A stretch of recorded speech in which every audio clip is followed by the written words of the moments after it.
Good morning students. ನಾವು ಇಲ್ಲಿವರೆಗೂ ಏನು ನೋಡಿದ್ವಿ, ಆಮ್ಲಗಳು, ಪ್ರತ್ಯಾಮ್ಲಗಳು ಮತ್ತು ಲವಣಗಳ ಬಗ್ಗೆ ತಿಳ್ಕೊಂಡ್ವಲ್ಲ. ಈಗ ಒಂದ್ಸಲಿ ಸ್ಟಾರ್ಟಿಂಗಿಂದ ಏನೇನು ಕಲ್ತ್ವಿ ಅಂತ ಹೇಳಿ 10 ಮಿನಿಟ್ಸ್ ಒಳಗೆ ನಾವು ತಿಳ್ಕೊಳ್ಳೋಣ.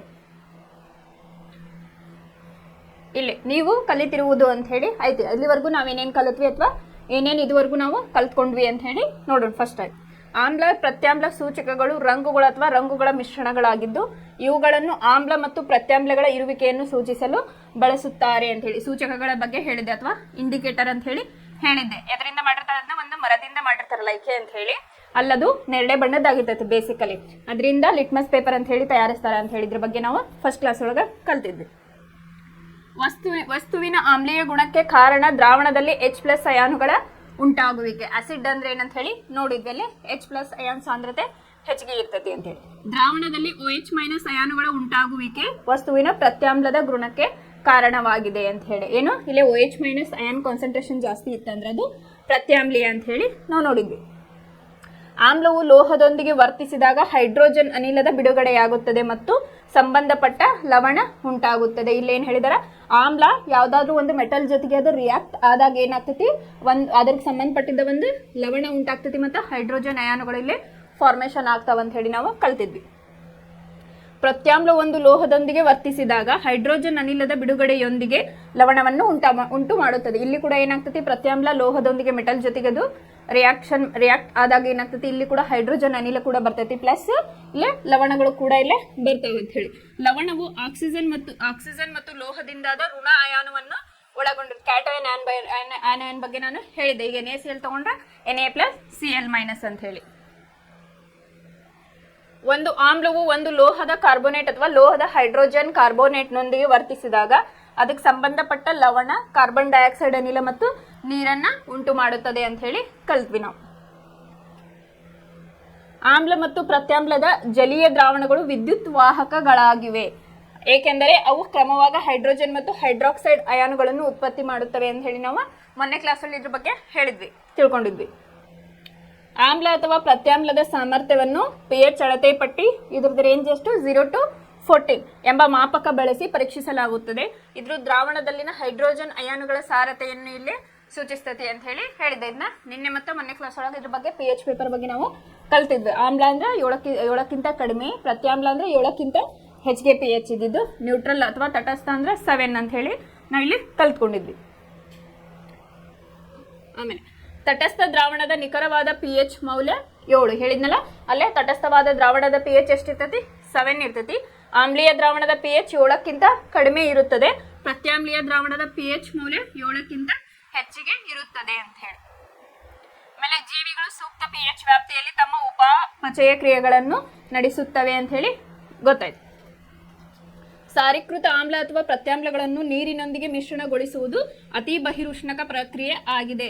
ಅಂದ್ರೆ ಸಾರೀಕೃತ ಆಮ್ಲ ಅಥವಾ ಪ್ರತ್ಯಾಮ್ಲಗಳನ್ನ ನೀರಿನೊಂದಿಗೆ ಹಾಕಿದಾಗ ಮಿಶ್ರಣಗೊಳಿಸುವುದು ಅತಿ ಬಹಿರುಷ್ಣಕ ಪ್ರಕ್ರಿಯೆ ಆಗಿದೆ ಅಂತ ಹೇಳಿ ನೋಡಿದ್ವಿ. ಆಮ್ಲ ಮತ್ತು ಪ್ರತ್ಯಾಮ್ಲಗಳು ಒಂದನ್ನೊಂದು ತಟಸ್ಥಗೊಳಿಸಿ ಸಂಬಂಧಪಟ್ಟ ಲವಣ ಮತ್ತು ನೀರನ್ನು ಉಂಟು ಮಾಡಿಸುತ್ತದೆ. ಆಮ್ಲ ಮತ್ತು ಆಸಿಡ್ ಮತ್ತು ಬೇಸಿಸ್ ಒಂದನ್ನೊಂದು ತಟಸ್ಥಗೊಳಿಸಿ ಏನಾಗ್ತೈತೆ ಅಲ್ಲ, ಲವಣ ಮತ್ತು ನೀರು ಇಲ್ಲಿ ಉಂಟಾಗ್ತೈತಿ ಅಂತ ಹೇಳಿ. ಸ್ಫಟಿಕೀಕರಣ ನೀರು ಸ್ಫಟಿಕ ರೂಪದಲ್ಲಿರುವ ಲವಣದ ಪ್ರತಿ ಘಟಕ ಸೂತ್ರ ಅಣುವಿನಲ್ಲಿರುವ ನೀರಿನ ಅಣುಗಳ ಸ್ಥಿರ ಸಂಖ್ಯೆ ಆಗಿದೆ. ನಿನ್ನೆ ಕಾಪರ್ ಸಲ್ಫೇಟ್ 10H2 ಈ ತರ ಬರ್ದಿದ್ವಿ ಅಲ್ಲ, ವಾಟರ್ ಎಲಿಮೆಂಟ್ ಎಷ್ಟಿದ್ದು 10 ಇತ್ತು. ಆ ತರ ಒಂದಿಷ್ಟು ಎಕ್ಸಾಂಪಲ್ಸ್ ತಗೊಂಡು ನಿನ್ನೆ ಕ್ಲಾಸ್ ಒಳಗೆ ನಾವು ಕಲ್ತಿದ್ವಿ. ಆಮೇಲೆ ಲವಣಗಳು ದೈನಂದಿನ ಜೀವನ ಮತ್ತು ಕೈಗಾರಿಕೆಗಳಲ್ಲಿ ಅನೇಕ ಉಪಯೋಗಗಳನ್ನು ಹೊಂದಿವೆ ಅಂತ ಹೇಳಿ ನಿನ್ನೆ ನೋಡಿದ್ವಿ. ನಿನ್ನೆ ಏನು ಮಾಡಿದ್ವಿ, ನಾವು ಅಡುಗೆ ಸೋಡಾ ಬಗ್ಗೆ ನೋಡಿದ್ವಿ, ಒಂದಿಷ್ಟು ವಾಷಿಂಗ್ ಸೋಡಾ ಬಗ್ಗೆ ತಿಳ್ಕೊಂಡ್ವಿ, ಅದರ ಉಪಯೋಗಗಳು, ಅದ್ರದ್ದು ಹೆಂಗ್ ಫಾರ್ಮ್ ಆಗ್ತೈತಿ. ಈಗ ಚಲವೆ ಪೌಡರ್ ಬಗ್ಗೆ, ಚಲವೆ ಪುಡಿ ಬಗ್ಗೆ ಕಲಿತ್ವಿ, ಅದು ಹೆಂಗದು ಮ್ಯಾನುಫ್ಯಾಕ್ಚರ್ ಆಗ್ತೈತಿ, ಅದರ ಉಪಯೋಗಗಳೇನು ಅಂತ ಹೇಳಿ ನಾವು ನಿನ್ನೆ ಕ್ಲಾಸ್ ಒಳಗೆ ನೋಡಿದ್ವಿ. ಅದೇ ರೀತಿ ವಾಷಿಂಗ್ ಸೋಡಾ ಬಗ್ಗೆ, ಹಲವಾರು ಲವಣಗಳ ಬಗ್ಗೆ ನಿನ್ನೆ ಕ್ಲಾಸಸ್ ಒಳಗೆ ನಾವು ಕಲಿತ್ವಿ. ಈಗ ಏನು ಮಾಡೋಣ ಅಂದ್ರೆ ಇದಕ್ಕೆ ಸಂಬಂಧಪಟ್ಟಿದ್ದ ಒಂದಿಷ್ಟು ಕಠಿಣ ಈ ಚಾಪ್ಟರ್ ಮೇಲೆ ಬರ್ತಕ್ಕಂಥ ಒಂದು ಟಫ್ ಕ್ವಶನ್ಸ್ ಆ್ಯಂಡ್ ಆನ್ಸರ್ಸ್ ಅನ್ನ ನೋಡೋಣ ಇವತ್ತಿನ ಕ್ಲಾಸ್ ಒಳಗೆ. ಇಲ್ಲಿ ಕೆಲವೊಂದಿಷ್ಟು ಇಯರ್ ಒಳಗೆ ಸ್ವಲ್ಪ ಕಾಂಪ್ಲಿಕೇಟೆಡ್ ಕ್ವಶನ್ಸ್ ಕೇಳಿದ್ರು, ಕಠಿಣವಾಗಿರ್ತಕ್ಕಂಥವನ್ನ ಕೇಳಿದ್ರು. ಅದ್ರೊಳಗೆ ಇನ್ನು ನೆಕ್ಸ್ಟ್ ಬರ್ತಕ್ಕಂಥವು ಬರ್ಬೋದು ಅನ್ನೋ ಪಾಸಿಬಿಲಿಟಿ ಇರೋಂಥ ಕ್ವಶನ್ಸ್ ನಮ್ಮ ಕಡೆ ಕೆಲವೊಂದಿಷ್ಟು ಅದಾವ. ಅದನ್ನ ನಾ ಕ್ವಶನ್ಸ್ ಓದ್ತಾ ಹೋಗ್ತೇನೆ, ಆನ್ಸರ್ನ ಎಕ್ಸ್ಪ್ಲೇನ್ ಮಾಡ್ತಾ ಇಲ್ಲೇ ಹೋಗ್ತೇನೆ. ಇಲ್ಲೇ 2 ಮಾರ್ಕ್ಸ್ ಕ್ವಶನ್ ಏನು ಕೇಳ್ಯಾರಪ್ಪ ಅಂತಂದ್ರೆ, ವೈಜ್ಞಾನಿಕ ಕಾರಣ ಕೊಡಿ, ಆಮ್ಲವನ್ನು ಸಾರರಿಕ್ತಗೊಳಿಸುವಾಗ ಆಮ್ಲವನ್ನೇ ನೀರಿಗೆ ಸೇರಿಸಬೇಕು ಅಂತ ಹೇಳಿದ್ದಾರೆ. ಇಲ್ಲೇನು ಮಾಡಬೇಕು, ಆಸಿಡ್ನ ಡೈಲ್ಯೂಷನ್ ಮಾಡೋ ಮುಂದೆ ಆಸಿಡ್ನ ನೀರಿಗೆ ಹಾಕಬೇಕು. ಯಾಕೆ, ಅದಕ್ಕೆ ವೈಜ್ಞಾನಿಕ ಕಾರಣ ಕೊಡಿ ಅಂತ ಹೇಳಿ ಹೇಳಿದ. ಅದು ಕ್ವಶನ್ ನಂಬರ್ 40. ನೀರನ್ನು ಸಾರೀಕೃತ ಆಮ್ಲಕ್ಕೆ ಸೇರಿಸಿದರೆ ಉತ್ಪತ್ತಿಯಾಗುವ ಉಷ್ಣವು ಮಿಶ್ರಣ ಹೊರಸಿಡಿಯುವಂತೆ ಮಾಡಬಹುದು ಮತ್ತು ಸುಟ್ಟ ಗಾಯಗಳು ಉಂಟಾಗಬಹುದು. ಅತಿ ಬಿಸಿಯಾಗುವಿಕೆಯಿಂದ ಗಾಜಿನ ಸಂಗ್ರಾಹಕವು ಒಡೆಯಬಹುದು. ಆದ್ದರಿಂದ ಅಂತ ಹೇಳಬೇಕು. ಯಾಕಂತಂದ್ರೆ ಇಲ್ಲಿ ಏನಾಗ್ತದಪ್ಪ ಅಂತಂದ್ರೆ ನೀವು ನೀರನ್ನ ಆಸಿಡಿಗೆ ಹಾಕಿದ್ರೆ ಬಂಪ್ ಆಗ್ತದೆ, ಬೆಂಕಿ ಏಳೋ ಚಾನ್ಸಸ್ ಇರ್ತೈತಿ. ಅದನ್ನ ಯಾರು ಹಾಕ್ತಿರ್ತಾರಲ್ಲ ಸಿಡಿದವ್ರಿಗೆ ಮೈಕೈಗೆ ಗಾಯ ಆಗೋ ಚಾನ್ಸಸ್ ಇರ್ತೈತಿ. ಆಮೇಲೆ ಅಲ್ಲಿ ಹೀಟ್ ಜಾಸ್ತಿ ಆಗಿ ಅದು ಸುಡ್ತಿರ್ತೈತಲ್ಲ ಆಸಿಡ್, ಅದರಿಂದ ಏನಾಗ್ತದಪ್ಪ ಅಂತಂದ್ರೆ ಗ್ಲಾಸ್ ಏನಿರ್ತೈತಲ್ಲ ಅದು ಒಡಿತೈತಿ.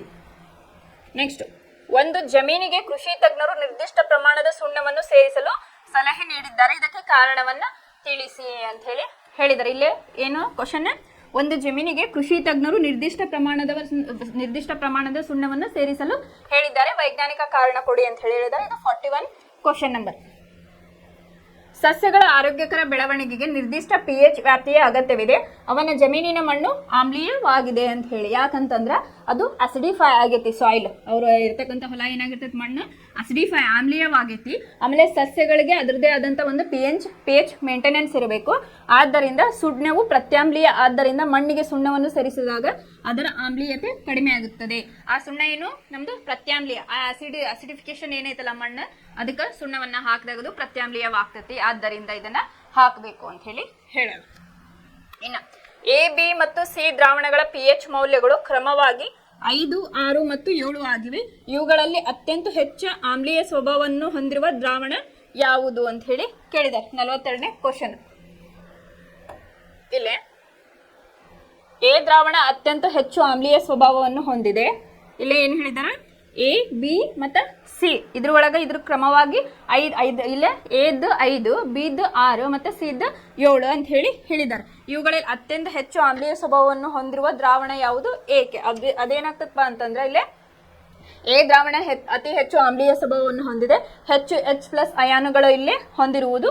pH ಮೌಲ್ಯ ಕಡಿಮೆಯಾದಂತೆ ಆಮ್ಲೀಯ ಸ್ವಭಾವ ಹೆಚ್ಚಾಗುತ್ತದೆ. ಸಪೋಸ್ ಇಲ್ಲೇ ಏನ್ ಹೇಳಿದಾರ, 5 ಬದಲಿ 4 ಕೊಟ್ಟಿದ್ರೆ ಅಂದ್ರೆ ಇಲ್ಲೇ 4 ಆನ್ಸರ್ ಆಗ್ತಿತ್ತು. ಯಾಕಂದ್ರೆ 5ಕ್ಕಿಂತ ಮತ್ತೆ 4 ಅಂತಂದ್ರೆ ಆಸಿಡ್ ಆಮ್ಲೀಯತೆ ಇಲ್ಲೇ ಹೆಚ್ಚಿಗೆ ಇರ್ತಿತ್ತು, H+ ಅಯಾನು ಜಾಸ್ತಿ ಇಲ್ಲೇ ಉಂಟಾಗ್ತಿತ್ತು ಅಂತ ಹೇಳಿ. ಇನ್ನ 43 ಕ್ವಶನ್ ಏನೈತಪ್ಪ ಅಂತಂದ್ರೆ ಇನ್ನೊಂದು ಕಠಿಣವಾದ ಪ್ರಶ್ನೆ ಅಂದ್ರೆ 45ನೇ ಕ್ವಶನ್. ನಿಮಗೆ 3 ಪ್ರಣಾಳಗಳನ್ನು ನೀಡಲಾಗಿದೆ. ಒಂದರಲ್ಲಿ ಬಟ್ಟಿ ಇಳಿಸಿದ ನೀರು, ಇನ್ನೆರಡರಲ್ಲಿ ಕ್ರಮವಾಗಿ ಆಮ್ಲೀಯ ಮತ್ತು ಪ್ರತ್ಯಾಮ್ಲೀಯ ದ್ರಾವಣಗಳಿವೆ.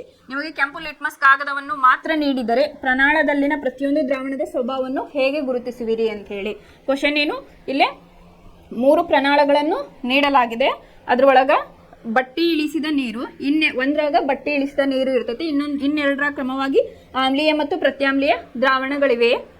ನಿಮಗೆ ಕೆಂಪು ಲಿಟ್ಮಸ್ ಕಾಗದವನ್ನು ಮಾತ್ರ ನೀಡಿದರೆ, ಇಲ್ಲೇ ರೆಡ್ ಲಿಟ್ಮಸ್ ಕೊಟ್ಟಾಗ ಏನಾಗ್ತೈತಿ, ಇಲ್ಲಿ ಪ್ರಣಾಳದಲ್ಲಿನ ಪ್ರತಿಯೊಂದು ದ್ರಾವಣದ ಸ್ವಭಾವವನ್ನು ಹೇಗೆ ಗುರುತಿಸುವಿರಿ ಅಂತ ಹೇಳಿ ಕೊಟ್ಟಿದ್ದಾರೆ. ಎಷ್ಟನೇ ಕ್ವಶನ್ ಇದು? 45ನೇದು. ಮೊದಲಿಗೆ ಲಿಟ್ಮಸ್ ಕಾಗದವನ್ನು ಒಂದೊಂದೇ ಪ್ರಣಾಳದಲ್ಲಿ ಅದ್ದಿ ತೆಗೆಯಬೇಕು. 3 ಪ್ರಣಾಳಗಳನ್ನ ಕೊಟ್ಟಿರ್ತಾರೆ, ಅದ್ರೊಳಗೆ ಏನ್ ಮಾಡಬೇಕು, ರೆಡ್ ಲಿಟ್ಮಸ್ ಪೇಪರ್ನ ಅದ್ದಿ ತೆಗಿಬೇಕು. ಆಮೇಲೆ ಇನ್ನೊಂದು ಪ್ರಣಾಳದಲ್ಲಿ ಅದ್ದುವ ಮೊದಲು ಅಸವಿತ ನೀರಿನಲ್ಲಿ ತೊಳೆಯಿರಿ ಅಂತ ಹೇಳಿ ಹೇಳಿದ. ಫಸ್ಟ್ ಏನ್ ಮಾಡ್ಬೇಕಂದ್ರೆ ಅಸವಿತ ನೀರಿನೊಳಗ ತೊಳಿಬೇಕು. ಬಣ್ಣ ಬದಲಾಗದಿದ್ದರೆ ಬಟ್ಟಿ ಇಳಿಸಿದ ನೀರು ತಟಸ್ಥ ದ್ರಾವಣ, ಅಂದ್ರೆ ಅದೇನು ಬಣ್ಣ ಚೇಂಜ್ ಆಗ್ಲಿಲ್ಲಪ್ಪ ಅಂತಂದ್ರೆ ಅದು ತಟಸ್ಥ ದ್ರಾವಣ ಅಂತ ಹೇಳಿ. ಕೆಂಪು ಲಿಟ್ಮಸ್ ಕಾಗದ ನೀಲಿ ಬಣ್ಣಕ್ಕೆ ತಿರುಗಿದರೆ ಅದು ಪ್ರತ್ಯಾಮ್ಲ.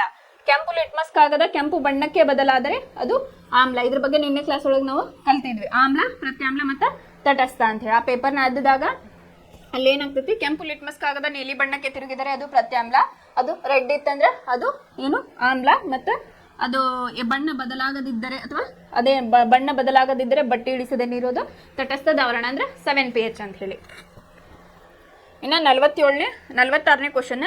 HCl ಮತ್ತು HNO3 ಇತ್ಯಾದಿಗಳು ಜಲೀಯ ದ್ರಾವಣದಲ್ಲಿ ಆಮ್ಲೀಯ ಗುಣವನ್ನು ಪ್ರದರ್ಶಿಸುತ್ತವೆ, ಆದರೆ ಆಲ್ಕೋಹಾಲ್ ಮತ್ತು ಗ್ಲೂಕೋಸ್ನಂತಹ ಸಂಯುಕ್ತಗಳು ಆಮ್ಲೀಯ ಗುಣಗಳನ್ನು ಪ್ರದರ್ಶಿಸುವುದಿಲ್ಲ. ಏಕೆ ಅಂತ ಹೇಳಿ. ಇಲ್ಲಿ ಆಲ್ಕೋಹಾಲ್ ಮತ್ತು ಗ್ಲೂಕೋಸ್ ಇಲ್ಲಿ ಆಲ್ಕೋಹಾಲ್ ಮತ್ತು ಗ್ಲೂಕೋಸ್ನಂತಹ ಸಂಯುಕ್ತಗಳು ಆಮ್ಲೀಯ ಗುಣಗಳನ್ನು ಪ್ರದರ್ಶಿಸುವುದಿಲ್ಲ. HCl ಮತ್ತು HNO3 ಮಾತ್ರ ಇವು ಆಮ್ಲೀಯ ಗುಣಗಳನ್ನು ಪ್ರದರ್ಶಿಸುತ್ತವೆ. ಏಕೆ ಅಂತ ಹೇಳಿ ಕೇಳಿದಾರೆ. ನೀನು ಹೇಳಿದೆ HCl ಮತ್ತು HNO3 ಏನು ಆಸಿಡ್ಸ್, ಸ್ಟ್ರಾಂಗ್ ಆಸಿಡ್ಸ್ ಅಂತ ಹೇಳಿ ಹೇಳಿದ್ನಲ್ಲ.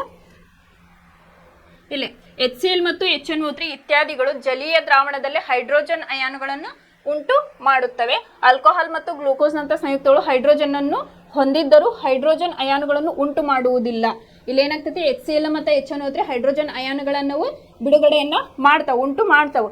ಆಲ್ಕೋಹಾಲ್ ಮತ್ತು ಗ್ಲೂಕೋಸ್ನಂತಹ ಸಂಯುಕ್ತಗಳು ಹೈಡ್ರೋಜನ್ ಅನ್ನು ಹೊಂದಿದ್ದರೂ ಹೈಡ್ರೋಜನ್ ಅಯಾನುಗಳನ್ನು ಉಂಟು ಮಾಡುವುದಿಲ್ಲ. ಆದ್ದರಿಂದ ಅವು ಪ್ರತ್ಯಾಮ್ಲೀಯ ಗುಣಗಳನ್ನು ಇಲ್ಲಿ ಪ್ರದರ್ಶಿಸುವುದಿಲ್ಲ ಅಂತ ಹೇಳಿದ್ದಾರೆ.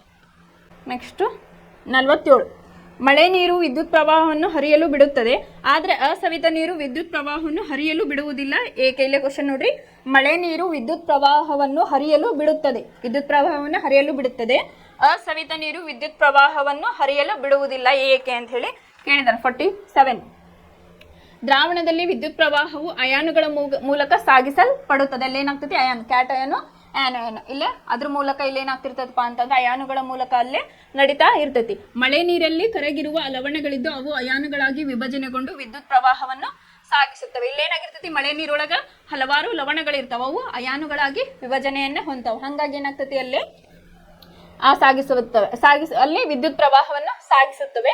ಆದರೆ ಅಸವಿತ ನೀರಿನಲ್ಲಿ ಅಯಾನುಗಳು ಉಂಟಾಗದೇ ಇರುವುದರಿಂದ ವಿದ್ಯುತ್ ಪ್ರವಾಹ ಹರಿಯುವುದಿಲ್ಲ ಅಂತ ಬರಿಬೇಕು. ಇನ್ನು 48. ತಾಜಾ ಹಾಲಿನ pH 6, ಅದು ಮೊಸರಾದಂತೆ ಅದರ pH ಹೇಗೆ ಬದಲಾಗುತ್ತದೆ ಅಂತ ಹೇಳಿದ್ದಾರೆ. ಈಗ ಹಾಲು ತರ್ತೇವಲ್ಲ, ಅದು pH ಎಷ್ಟು? 6 ಇದೆ. ಅದರ ಆಮೇಲೆ ಅದು ಮೊಸರು, ಅದನ್ನ ಹೆಪ್ಪ ಹಾಕ್ತಾರಲ್ಲ, ಅದ್ರ ಮೊಸರು pH ಯಾಕೆ ಚೇಂಜ್ ಆಗ್ತತಿ ಅಂತ ಹೇಳಿದ್ದಾರೆ. 48. ಹಾಲು ಮೊಸರಾದಂತೆ ಅದರ pH ಮೌಲ್ಯ ಕಡಿಮೆಯಾಗುತ್ತದೆ. ಏಕೆಂದರೆ ಹಾಲು ಮೊಸರಾದಂತೆ ಹಾಲಿನಲ್ಲಿರುವ ಲ್ಯಾಕ್ಟಿಕ್ ಆಮ್ಲವಾಗಿ ಪರಿವರ್ತನೆಗೊಳ್ಳುತ್ತದೆ. ಆಮ್ಲಗಳು ಕಡಿಮೆ pH ಮೌಲ್ಯವನ್ನ ಹೊಂದಿವೆ ಅಂತ ಇಲ್ಲೇನಾಗ್ತೈತಿ? ಲ್ಯಾಕ್ಟಿಕ್ ಆಮ್ಲ ಅಂತ ಇರ್ತೈತಿ. ಅದು ಏನಾಗ್ತೈತಿ? ಇಲ್ಲಿ ಹಾಲು ಮೊಸರಾದಂತೆ ಅದರ pH ಮೌಲ್ಯ ಕಡಿಮೆ ಆಗ್ತಾ ಬರ್ತೈತಿ. ಏಕೆಂದರೆ ಹಾಲು ಮೊಸರಾದಂತೆ ಹಾಲಿನಲ್ಲಿರುವ ಲ್ಯಾಕ್ಟಿಕ್ ಆಮ್ಲವಾಗಿ ಪರಿವರ್ತನೆಗೊಳ್ಳುತ್ತದೆ. ಹೀಗಾಗಿ ಆಮ್ಲಗಳು ಕಡಿಮೆ pH ಮೌಲ್ಯವನ್ನ ಇದು ಹೊಂದೈತಿ ಅಂತ ಬರಿಬೇಕು. ಇನ್ನು 49. ಒಬ್ಬ ಹಾಲು ಮಾರುವವನು ತಾಜಾ ಹಾಲಿಗೆ ಅತ್ಯಲ್ಪ ಪ್ರಮಾಣದ ಅಡುಗೆ ಸೋಡಾ ಸೇರಿಸುತ್ತಾನೆ. ಹಾಲಿಗೆ ಅಡುಗೆ ಸೋಡಾವನ್ನ ಸೇರಿಸುತ್ತಾನೆ. ಅದಕ್ಕೆ ಕಂಡೀಷನ್ 2 ಕೊಟ್ಟಿದ್ದಾರೆ. ಎ, ಅವನು ತಾಜಾ ಹಾಲಿನ pH ಅನ್ನು 6ರಿಂದ ಸ್ವಲ್ಪ ಕ್ಷಾರೀಯದ ಕಡೆಗೆ ಏಕೆ ಬದಲಾಯಿಸುತ್ತಾನೆ? ಇನ್ನೊಂದು ಕ್ವಶನ್ ಅದ್ರ ಒಳಗನೆ. ಬಿ, ಈ ಹಾಲು ಮೊಸರಾಗಲು ಹೆಚ್ಚು ಸಮಯವನ್ನು ತೆಗೆದುಕೊಳ್ಳುತ್ತದೆ. ಏಕೆ ಅಂತ ಇಲ್ಲಿ 49ನೇ ಕ್ವಶನ್. ಹಾಲಿನ ಸಂಗ್ರಹ ಯೋಗ್ಯ ಅವಧಿಯನ್ನು ಹೆಚ್ಚಿಸಲು ತಾಜಾ ಹಾಲಿನ pH ಅನ್ನು ಹಾಲಿನ ಸಂಗ್ರಹ ಯೋಗ್ಯ ಅವಧಿಯನ್ನು ಹೆಚ್ಚಿಸಲು ತಾಜಾ ಹಾಲಿನ pH ಅನ್ನು ಕ್ಷಾರೀಯದ ಕಡೆಗೆ ಬದಲಾಯಿಸುತ್ತಾನೆ. ಹಾಲು ಸ್ವಲ್ಪ ಹೆಚ್ಚು ಕ್ಷಾರೀಯವಾಗಿರುವುದರಿಂದ ಮೊಸರಾಗಲು ಹೆಚ್ಚು ಸಮಯ ತೆಗೆದುಕೊಳ್ಳುತ್ತದೆ. ಇವೆರಡು ರೀಸನ್ನ ಬರಿಬೇಕು. ಇಲ್ಲೇ 3 ಅಂಕದ ಪ್ರಶ್ನೆಗಳ ಒಳಗ ಒಂದು ಕ್ವಶನ್ ಕೇಳ್ಯಾರ. ಎಷ್ಟಾಗಪ್ಪ ಅಂತಂದ್ರೆ ಇದು ಜೂನ್ ಇದು ಏಪ್ರಿಲ್ 2019 ಒಂದು ಕ್ವಶನ್ ಕೇಳಿದಾರ, ಕಠಿಣವಾಗಿರೋದು.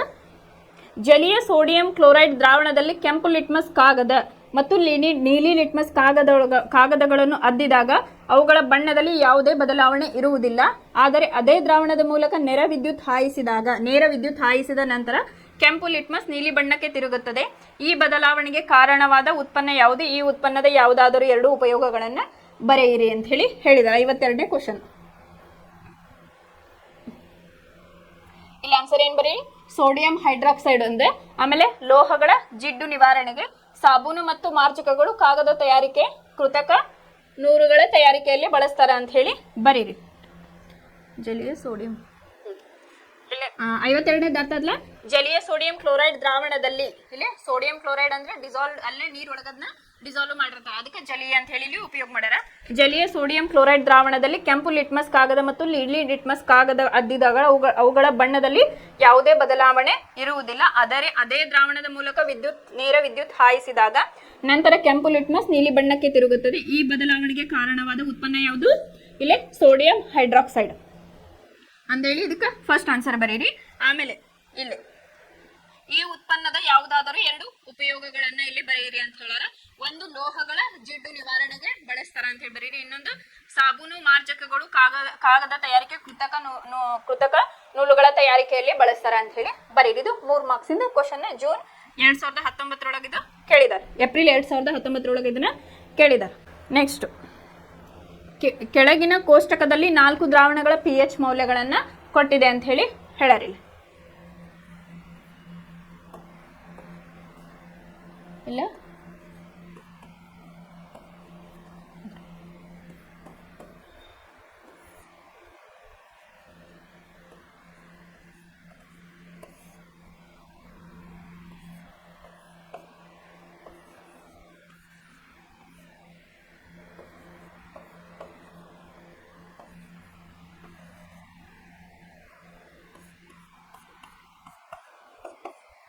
ಇಲ್ಲೇ ಒಂದು ಕೋಷ್ಟಕವನ್ನ ಕೇಳಿದಾರೆ. ಇದು ಯಾವಾಗ, ಇದು ಮಾರ್ಚ್ 2023 ಕೇಳಿದ್ದು ಕ್ವಶನ್. ಏನ್ ಕೇಳಾರ, ಕೆಳಗಿನ ಕೋಷ್ಟಕದಲ್ಲಿ 4 ದ್ರಾವಣಗಳ pH ಮೌಲ್ಯಗಳನ್ನ ಕೊಟ್ಟಿದೆ ಅಂತೇಳಿ EFGH ಅಂತ ಹೇಳಿ ಕೇಳಿದಾರ. ಇಲ್ಲೇ ಎದು pH ಮೌಲ್ಯ 5, ಎಫ್ದು 13, ಜಿದು 9, ಎಚ್ದು 2 ಅಂತ ಹೇಳಿ ಕೊಟ್ಟಿದ್ದಾರೆ. ಇದಕ್ಕೆ ಏನ್ ಕ್ವಶನ್ ಕೇಳಾರಂದ್ರೆ ನೆಕ್ಸ್ಟ್, ಇವುಗಳನ್ನು ಆಮ್ಲೀಯ ಮತ್ತು ಪ್ರತ್ಯಾಮ್ಲೀಯ ದ್ರಾವಣಗಳನ್ನಾಗಿ ವಿಂಗಡಿಸಿ ಅಂತ ಹೇಳಿ. ಇದನ್ನೇನ್ ಮಾಡ್ಬೇಕು, ಆಮ್ಲೀಯ ಮತ್ತು ಇದ್ರೊಳಗೆ ಆಮ್ಲೀಯ ಯಾವುದು, ಪ್ರತ್ಯಾಮ್ಲೀಯ ಯಾವುದು ಅಂತ ಹೇಳಿ ವಿಂಗಡಿಸಬೇಕು, ಫಸ್ಟ್ ಕ್ವಶನ್. ಆಮೇಲೆ ಜಠರದಲ್ಲಿನ ಹೆಚ್ಚುವರಿ ಆಮ್ಲವನ್ನು ತಟಸ್ಥಗೊಳಿಸಲು ಬಳಸುವ ಆಮ್ಲ ಶಾಮಕವನ್ನು ಇಲ್ಲೇ ಹೆಸರಿಸಿ ಅಂತ ಹೇಳಿ 2 ಕ್ವಶನ್ ಅನ್ನ ಇಲ್ಲೇ ಕೇಳ್ಯಾರ. ಇಲ್ಲೇ ಆನ್ಸರ್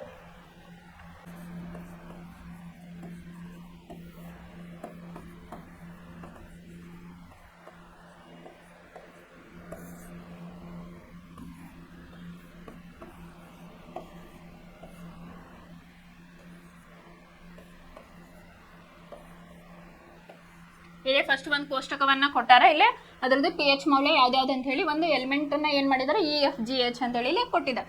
ಫಸ್ಟ್ ಕ್ವಶನ್ ಏನು, ಇದನ್ನ ಆಮ್ಲೀಯ ಮತ್ತು ಪ್ರತ್ಯಾಮ್ಲೀಯಗಳಾಗಿದ್ದ ವಿಂಗಡಣೆ ಮಾಡಬೇಕು ಅಂತ ಹೇಳಿ. ಈಗ ನಾವೇನ್ ಕಲ್ತಿದ್ವಿ, 7ಕ್ಕಿಂತ ಕಡಿಮೆ ಇದ್ದಿದ್ವೆಲ್ಲ ಅವು ಆಮ್ಲೀಯ ಅಂತ ಹೇಳಿದ್ವಿ. ಇಲ್ಲೇ 7ಕ್ಕಿಂತ ಕಡಿಮೆ ಯಾವ್ದವು, H ಐತಿ ಮತ್ತು 5 ಐತಿ.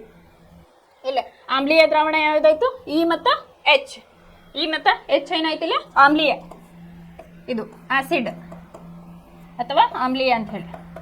ಇನ್ನು 7ಕ್ಕಿಂತ ಹೆಚ್ಚಿಗೆ ಇದ್ದಿದ್ದು ಅದು ಯಾವುದು, ಪ್ರತ್ಯಾಮ್ಲೀಯ. ಇಲ್ಲಿ ಏನು ಉಳಿತು, ಎಫ್ ಮತ್ತು ಜಿ. ಇದು 13 ಐತಿ, ಇದು 9 ಐತಿ. ಸೊ ಇಲ್ಲೇ FG ಅಂತ ಹೇಳಿ ಬರ್ದಾರ ಆನ್ಸರ್.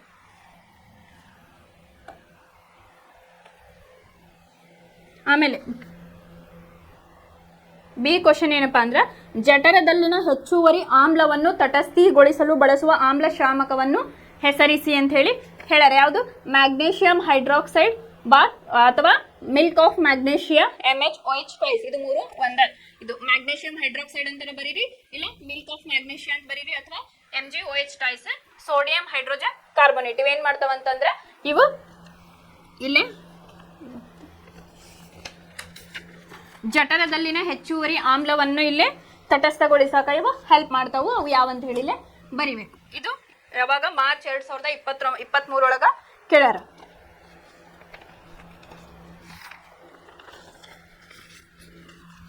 ಇನ್ನು ಏಪ್ರಿಲ್ 2024 ಹೋದ ವರ್ಷ ಕೇಳಿದ ಕ್ವಶನ್ ಏನಪ್ಪಾ ಅಂತಂದ್ರೆ, ಏಕಕಾಲದಲ್ಲಿ ಕೆಂಪು ಮತ್ತು ನೀಲಿ ಲಿಟ್ಮಸ್ ಕಾಗದವನ್ನು ಬ್ರೈನ್ ದ್ರಾವಣ ಮತ್ತು ಆ ದ್ರಾವಣವನ್ನು ವಿದ್ಯುತ್ ವಿಭಜನೆ ಒಳಪಡಿಸಿ ಪಡೆದ ಜಲೀಯ ಉತ್ಪನ್ನದಲ್ಲಿ ಅದ್ದಲಾಗಿದೆ. ಲಿಟ್ಮಸ್ ಕಾಗದದಲ್ಲಿ ನೀವು ಗಮನಿಸುವ ಬದಲಾವಣೆಗಳೇನು, ನಿಮ್ಮ ಉತ್ತರವನ್ನು ಕಾರಣಗಳೊಂದಿಗೆ ಇಲ್ಲಿ ಪುಷ್ಟೀಕರಿಸಿ ಅಂತ ಹೇಳಿ ಹೇಳಿದ. 60ನೇ ಕ್ವಶನ್, ಬ್ರೈನ್ ದ್ರಾವಣದಲ್ಲಿ ಮುಳುಗಿಸಿದ ಲಿಟ್ಮಸ್ ಕಾಗದದ ಬಣ್ಣದಲ್ಲಿ ಯಾವುದೇ ಬದಲಾವಣೆ ಉಂಟಾಗುವುದಿಲ್ಲ, ಏಕೆಂದರೆ ಅದು ತಟಸ್ಥ ದ್ರಾವಣ. ಯಾಕೆ ಲಿಟ್ಮಸ್ ಪೇಪರ್ ಚೇಂಜ್ ಆಗಲ್ಲ ಅಂತಂದ್ರೆ, ಅದು ನ್ಯೂಟ್ರಲ್ ಅಥವಾ ತಟಸ್ಥ ಇತ್ತು ಅಂದ್ರೆ ಅಲ್ಲೇ ಪೇಪರ್ ಕಲರ್ ಚೇಂಜ್ ಆಗಲ್ಲ ಅಂತ ಹೇಳಿ. ಅದಕ್ಕೆ ಅದೊಂದು ಕಾರಣ. ಇನ್ನೊಂದು, ಬ್ರೈನ್ ದ್ರಾವಣದ ಮೂಲಕ ವಿದ್ಯುತ್ ಪ್ರವಾಹವನ್ನು ಆರಿಸಿ ಪಡೆದ ಜಲೀಯ ಉತ್ಪನ್ನದಲ್ಲಿ ಮುಳುಗಿಸಿದರೆ ಕೆಂಪು ಲಿಟ್ಮಸ್ ಕಾಗದ ನೀಲಿ ಬಣ್ಣಕ್ಕೆ ತಿರುಗುತ್ತದೆ, ಏಕೆಂದರೆ ಅದು ಪ್ರತ್ಯಾಮ್ಲೀಯ ದ್ರಾವಣ ಅಂತ ಹೇಳಿ ಆನ್ಸರ್ ಅನ್ನ ಬರೀಬೇಕು. ಇನ್ನೊಂದು 66ನೇ ಕ್ವಶನ್,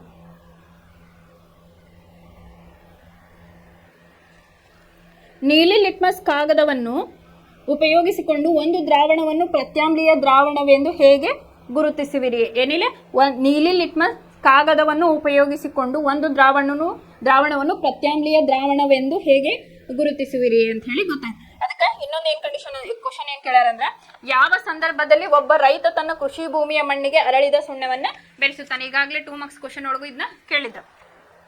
ಇದನ್ನ ಏಪ್ರಿಲ್ 2025 ಒಳಗೆ ಬಂದಿದ್ದ ಕ್ವಶನ್ ಇದು. ಇಲ್ಲ, ನೀಲಿ ಲಿಟ್ಮಸ್ ಕಾಗದವು ಪ್ರತ್ಯಾಮ್ಲೀಯ ದ್ರಾವಣದಲ್ಲಿ ಬಣ್ಣ ಬದಲಿಸುವುದಿಲ್ಲ. ಆಮೇಲೆ ಮಣ್ಣಿನ ಆಮ್ಲೀಯ ಗುಣ, ಮಣ್ಣಿನ ಆಮ್ಲೀಯ ಗುಣ ಇಲ್ಲ, ಆತ್ಮೀಯ ಆಗೈತದು ಆಕ್ಚುಲಿ ಆಮ್ಲೀಯ ಗುಣ. ಮಣ್ಣಿನ ಆಮ್ಲೀಯ ಗುಣ ಹೆಚ್ಚಾದಾಗ, ಮಣ್ಣಿನ pH ಮೌಲ್ಯ ಕಡಿಮೆ ಆದಾಗ, ಮಣ್ಣಿನಲ್ಲಿ H+HO ಇಲ್ಲಿ ಅಯಾನುಗಳ ಸಾರತೆ ಹೆಚ್ಚಾದಾಗ, 2 ಇಲ್ಲೇ ಕಾರಣಗಳನ್ನ ಕೊಡಬೇಕು. ಫಸ್ಟ್, ನೀಲಿ ಲಿಟ್ಮಸ್ ಕಾಗದವನ್ನು ಉಪಯೋಗಿಸಿಕೊಂಡು ಒಂದು ದ್ರಾವಣವನ್ನು ಪ್ರತ್ಯಾಮ್ಲೀಯ ದ್ರಾವಣವೆಂದು ಹೇಗೆ ಗುರುತಿಸಿರು? ಒಂದು ಇದು ಚೇಂಜ್ ಆಗಲ್ಲ, ಆಲ್ರೆಡಿ ಏನಾಗೈತದು ಇಲ್ಲೇ ನೀಲಿ ಲಿಟ್ಮಸ್ ಕಾಗದವು ಪ್ರತ್ಯಾಮ್ಲೀಯ ದ್ರಾವಣದಲ್ಲಿ ಬಣ್ಣ ಬದಲಾಯಿಸುವುದಿಲ್ಲ, ಯಾಕಂದ್ರೆ ಇರೋದ ಬ್ಲೂ ಕಲರ್ ಇರ್ತೈತದು ಹಂಗೆ. ಆಮೇಲೆ ಇನ್ನೊಂದು ಎರಡನೇದು, ಯಾವ ಸಂದರ್ಭದಲ್ಲಿ ಒಬ್ಬ ರೈತ ತನ್ನ ಕೃಷಿ ಭೂಮಿಯ ಮಣ್ಣಿಗೆ ಅರಳಿದ ಸುಣ್ಣವನ್ನು ಬೆರೆಸುತ್ತಾನೆ ಅಂತ ಹೇಳಿತಲ್ಲ, ಅದು ಮಣ್ಣು ಅಸಿಡಿಫೈ ಇದ್ದಾಗ, ಆಮ್ಲೀಯ ಗುಣ ಹೆಚ್ಚಿದ್ದಾಗ ಏನ್ ಮಾಡ್ತಾರ, ಅದನ್ನ ಸುಣ್ಣವನ್ನ ಹಾಕ್ತಾರ ಅಂತ ಹೇಳಿ ಇವೆರಡು ಬರೀಬೇಕು. ಆಮೇಲೆ ಇನ್ನೊಂದು 67ನೇ ಕ್ವಶನ್, ಆಮ್ಲ ಮತ್ತು ಪ್ರತ್ಯಾಮ್ಲಗಳ ನಡುವಿನ ವ್ಯತ್ಯಾಸ ತಿಳಿಸ್ರಿ ಅಂತ ಹೇಳ್ಯಾರ. ಇದು ಆಲ್ರೆಡಿ ಗೊತ್ತಿರೋದ. ಆಮ್ಲಗಳು ಹುಳಿ ರುಚಿ ಹೊಂದಿವೆ, ಪ್ರತ್ಯಾಮ್ಲಗಳು ಕಹಿ ರುಚಿಯನ್ನ ಹೊಂದಿವೆ. ನೀಲಿ ಲಿಟ್ಮಸ್ ಕಾಗದವನ್ನು ಕೆಂಪು ಬಣ್ಣಕ್ಕೆ ಬದಲಾಯಿಸುತ್ತದೆ, ಕೆಂಪು ಲಿಟ್ಮಸ್ ಕಾಗದವನ್ನು ನೀಲಿ ಬಣ್ಣಕ್ಕೆ ಬದಲಾಯಿಸುತ್ತದೆ. ಹೈಡ್ರೋಜನ್ ಅಯಾನುಗಳನ್ನು ಹೊಂದಿದೆ, ಹೈಡ್ರಾಕ್ಸೈಡ್ ಅಯಾನುಗಳು ಅಂದ್ರೆ OH- ಅಯಾನುಗಳನ್ನ ಇದು ಹೊಂದಿದೆ. ಆಮ್ಲಗಳು ವಿದ್ಯುತ್ತಿನ ಉತ್ತಮ ವಾಹಕಗಳು, ಇವು ಅವಾಹಕಗಳು ಅಂತ ಹೇಳಿ. ಆಮೇಲೆ ಎಕ್ಸಾಂಪಲ್ನ ಬರಿಬೋದು ನೀವು. ಇಲ್ಲೇ ಯಾವ್ದು ಬರಿಬೋದು ನೀವು ಎಕ್ಸಾಂಪಲ್? ನಿಮ್ಮ ಮನೆಯಲ್ಲೇ ತಗೊಂಡ್ರ ಆಮ್ಲಗಳಿಗೆ ನಿಂಬೆ ಹಣ್ಣು ಬರೀರಿ, ಸಿಟ್ರಿಕ್ ಆಸಿಡ್ ಇರ್ತೈತಿ, ಹುಣಸೆ ಹಣ್ಣು ಟರ್ಟರಿಕ್ ಆಸಿಡ್ ಇರ್ತೈತಿ, ಅದನ್ನ ಬರಿಬೋದು. ಆಮೇಲೆ ಇನ್ನು HCl HNO3 H2SO4 ಅವನ್ನ ಬರಿಬೋದು. ಇಲ್ಲೇ ಪ್ರತ್ಯಾಮ್ಲಗಳಿಗೆ ಎಕ್ಸಾಂಪಲ್ NaOH KOH ಇಲ್ಲೇ ಬರಿಬೋದು. ಇದು ಒಂದು ಕ್ವಶನ್. ಇಲ್ಲಿ ಜೂನ್ 2019 ಒಂದು ಕ್ವಶನ್ ಕೇಳಾರ. ಕ್ಲೋರೋ ಅಲ್ಕಲಿ ಪ್ರಕ್ರಿಯೆಯ ಉತ್ಪನ್ನಗಳನ್ನು ಹೆಸರಿಸಿ, ಪ್ರತಿಯೊಂದರ ಉಪಯೋಗಗಳನ್ನು ಬರೆಯಿರಿ ಅಂತ ಹೇಳಿ ಹೇಳಿದ್ದಾರೆ. 64ನೇದು ಕ್ಲೋರೋ ಅಲ್ಕಲಿ ಪ್ರಕ್ರಿಯೆಯ ಉತ್ಪನ್ನಗಳು ಯಾವ್ಯಾವು? ಹೈಡ್ರೋಜನ್, ಕ್ಲೋರಿಯಂ, ಸೋಡಿಯಂ ಹೈಡ್ರಾಕ್ಸೈಡ್ ಒಳಗೊಂಡಿರುವ ಒಂದು ಬ್ರೈನ್ ದ್ರಾವಣ ಅಂತ ಹೇಳಿ ಬರೀರಿ. ಆಮೇಲೆ ಹೈಡ್ರೋಜನ್ನ ಉಪಯೋಗಗಳು ಏನು? ಇಂಧನವಾಗಿ, ಕೃತಕ ಬೆಣ್ಣೆ ತಯಾರಿಕೆಯಲ್ಲಿ, ರಸಗೊಬ್ಬರಗಳಿಗೆ ಇದನ್ನ ಯೂಸ್ ಮಾಡ್ತಾರ ಅಂತ ಹೇಳಿ ಬರೀರಿ. ಕ್ಲೋರಿನ್ ಉಪಯೋಗಗಳೇನು? ನೀರಿನ ಶುದ್ಧೀಕರಣಗಳಲ್ಲಿ, ಈಜುಕೊಳಗಳನ್ನು ಸ್ವಚ್ಛಗೊಳಿಸಲು ಮತ್ತು ಈಜುಕೊಳಗಳ ಸ್ವಚ್ಛಕಾರಕವಾಗಿ, ಆಮೇಲೆ ಇದು ವಾಟರ್ ಪ್ಯೂರಿಫಿಕೇಶನ್ ಒಳಗೆ, ಆಮೇಲೆ ಸೋಂಕುನಾಶಕವಾಗಿ, ಕೀಟನಾಶಕವಾಗಿ ಇಲ್ಲೇ ಬಳಸ್ತಾರ ಅಂತ ಹೇಳಿ ಹೇಳ್ಬೋದು. ಇಲ್ಲಿ ಈಜುಕೊಳದಾಗ ಏನ್ ಮಾಡ್ತಾರ? ಸ್ವಚ್ಛ ಮಾಡಕ ಸೋಂಕುನಾಶಕವಾಗಿ ಮತ್ತೆ ಕೀಟನಾಶಕವಾಗಿ ಇಲ್ಲೇ ಬಳಸ್ತಾರ ಅಂತ ಹೇಳಿ ಬರಿಬೇಕು. ಇನ್ನು ಏಪ್ರಿಲ್ 2025 ಒಳಗೆ ಒಂದು ಕ್ವಶನ್ ಏನು ಕೇಳ್ಯಾರ ಅಂತಂದ್ರೆ, NaOH CaOH ಟ್ವೈಸ್ H2 ಮತ್ತು Cl2 ವಸ್ತುಗಳನ್ನು ನಿಮಗೆ ನೀಡಲಾಗಿದೆ. ಇವುಗಳಲ್ಲಿ ಯಾವ ವಸ್ತುಗಳನ್ನು ಬಳಸಿಕೊಂಡು ನೀವು ಚಲುವೆ ಪುಡಿಯನ್ನು ತಯಾರಿಸುವಿರಿ? ಚಲುವೆ ಪುಡಿಯ ರಾಸಾಯನಿಕ ಹೆಸರು ಮತ್ತು ಅದರ ಒಂದು ಉಪಯೋಗವನ್ನ ಬರೆಯಿರಿ ಅಂತ ಹೇಳಿ ನಿನ್ನೆ ಹೇಳಿದ್ದೆ. ಅದರ ಉಪಯೋಗ ಏನು? ಕಾಂಕ್ರೀಟ್ನ ಮೇಲ್ಮೈ ಸ್ವಚ್ಛಗೊಳಿಸಾಕ ಯೂಸ್ ಮಾಡ್ತಾರ ಅಂತ ಹೇಳಿದ್ದೆ. ಆಮೇಲೆ ನೀರನ್ನ ಶುದ್ಧೀಕರಣಗೊಳಿಸಲು ಯೂಸ್ ಮಾಡ್ತಾರ ಅಂತ ಹೇಳಿ ಹೇಳಿದ್ದೆ. ಯಾವ್ದಿದು? 65ನೇ ಕ್ವಶನ್, ಏಪ್ರಿಲ್ 2025 ಕೇಳ್ಯಾರ. ಇಲ್ಲೇ CaOH ಟ್ವೈಸ್ ಮತ್ತು Cl2 ಅಲ್ಲೇ ನಿನ್ನೆ ಹೇಳಿದ್ದೆ ನಾ. CaOH ಟ್ವೈಸ್ನ ನೀವು ಕ್ಲೋರಿನ್ಗೆ ಹಾಯಿಸಿದಾಗ ಏನಾಗ್ತತಿ? CaO Cl2 ಹಿಂಗನೆ ಚಲುವೆ ಪೌಡರ್ ಬರ್ತತಿ. ಇಲ್ಲ CaOCl ಅಥವಾ ಕ್ಯಾಲ್ಸಿಯಂ ಆಕ್ಸಿಕ್ಲೋರೈಡ್ ಅಂತ ಹೇಳಿ ಕರೀತಾರ. ಇದನ್ನ ಬರಿಬೇಕಾದ್ರೆ ಉಪಯೋಗಗಳನ್ನ ನಿನ್ನೆ ಕ್ಲಾಸ್ ಒಳಗ ನಾನು ಹೇಳಿದೆ, ಎಲ್ಲೆಲ್ಲಿ ಅದನ್ನ ಬಳಸ್ತಾರ ಅಂತ ಹೇಳಿ ಚಲುವೆ ಪೌಡರ್ನ. ಇವಿಷ್ಟು ಏನದಾವಲ್ಲ ಇಯರ್ ವೈಸ್ ಕೇಳಿದ ಕ್ವಶನ್ ಮತ್ತು ಸ್ವಲ್ಪ ಕಠಿಣವಾಗಿರ್ತಕ್ಕಂಥ ಕ್ವಶನ್, ಪ್ರತಿ ವರ್ಷ ಇದು ಕೇಳಿರ್ತಕ್ಕಂಥ ಕ್ವಶನ್. ಮತ್ತೇನಾದ್ರು ನಿಮ್ಗೆ ಇದ್ರ ಸಂಬಂಧಪಟ್ಟಿದ್ದು ಇನ್ನೂ ಕ್ವಶನ್ಸ್ ಅದಾವು, ಸಾಮಾನ್ಯ ಇದ್ದಿದ್ವು ಅಥವಾ ಮಧ್ಯಮ ಅಂತಂದ್ರೆ ಆ ಕಡೆ ಕಠಿಣ ಅಲ್ಲ, ಈ ಕಡೆ ಸುಲಭನ ಅಲ್ಲ ಅಂತ ಕ್ವಶನ್ಸ್ ಅದಾವ. ಆಮೇಲೆ ಕಠಿಣ ಕ್ವಶನ್ಸ್ ಅಂತ ನಾನು ಈಗ ಹೇಳಿದೆ. ಆಮೇಲೆ ಮಲ್ಟಿಪಲ್ ಚಾಯ್ಸ್ ಕ್ವಶನ್ಸು ಅದಾವ. ಇದು PDF ನಾವು ಆ್ಯಪ್ ಒಳಗೆ ಹಾಕ್ತೇವೆ. ನಿಮ್ಗೆ ಏನಾರ ಅಲ್ಲಿ ಆನ್ಸರ್ ಒಳಗೆ ಏನಾರು ಕನ್ಫ್ಯೂಷನ್ಸ್ ಇತ್ತಂದ್ರೆ, ಏನಾರು ಗೊತ್ತಾಗಲ್ಲ ಅಂದ್ರೆ ಕಮೆಂಟ್ ಸೆಕ್ಷನ್ ಒಳಗೆ ಹಾಕಿದ್ರೆ ನಾವು ಅದನ್ನ ನಿಮಗೆ ಈಸಿಯಾಗಿ ಹೇಳ್ಕೊಡ್ತೇವೆ. ಧನ್ಯವಾದಗಳು.